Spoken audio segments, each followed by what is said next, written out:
Arnaud Myrtil, on te retrouve, directeur administratif et financier, membre du COMEX d'EPSA.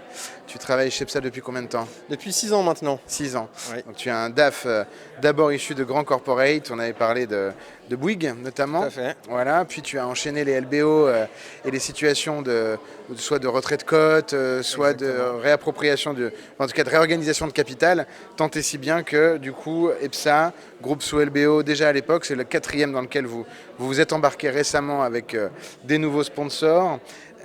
Tu as été appelé pour mettre en place un ambitieux plan de build-up que tu délivres et on va y revenir. J'ai d'abord une question peut-être très CFO-oriented, vu que tu es le CFO. Comment tu pilotes toi, ta stratégie cash là en ce moment entre excédents et besoins, il y a quand même des taux intéressants. Si on peut placer, il faut placer et en même temps, il ne faut pas se mettre dans le rouge. Exactement. Là, la stratégie est assez spécifique et évolutive depuis maintenant un an et depuis la sortie de crise sanitaire. On est pris un peu entre deux feux, entre des coûts de dette qui deviennent assez conséquents.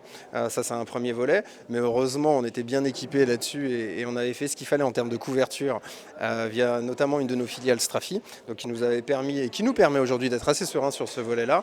Et maintenant, on va plutôt être dans une quête d'opportunités, on va dire, sur différentes lignes complémentaires qu'on peut avoir. On opère beaucoup en ce moment avec des intervenants spécifiques sur tout ce qui va être des financements non dilutifs de type assez réglementaire, en tout cas régi par l'État. Donc il y avait le PGE, il y a aussi PPR, obligation relance.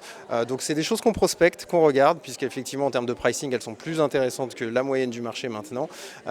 Et c'est cette recherche d'optimisation des coûts de financement qu'on a en permanence. Est-ce que les OR ont été revus en termes de taux ou pas depuis le moment Alors, où ils ont été revus. Je crois que les premières tranches étaient à un peu plus de 6 points. Là, on part d'un barème qui sera aux alentours de 7 à 8 points, selon ceux qui les commercialisent, si je puis dire.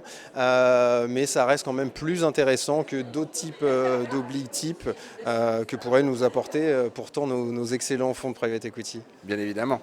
Tu as parlé de Strafi, on regarde un peu EPSA maintenant parce que tu es le DAF d'une boîte qui peut proposer du conseil également sur ces axes-là.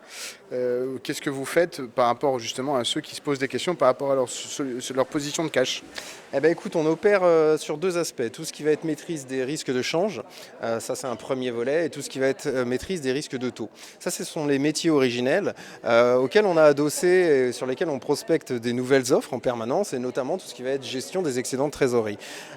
Puisqu'on a aussi aujourd'hui quelques prospects, quelques clients qui sont dans cet état de fait. Et forcément, on part d'une situation sur laquelle avant il n'y avait pas trop de discernement, avec des comptes à terme à 0+, ça n'intéressait personne. Là maintenant, il y a des vraies différences et il y a des vrais arbitrages à effectuer sur ce volet-là et on les accompagne tant qu'on peut. Avec un livret à 3%, je me doute qu'il y a un peu mieux à faire, même si Exactement. le terme n'est pas le même. Merci en tout cas infiniment Arnaud d'avoir été avec nous sur ce plateau. Nous te retrouvons évidemment l'année prochaine. D'ici là, beaucoup de chance pour vos build-up qui s'annoncent encore nombreux. Merci. Merci à vous.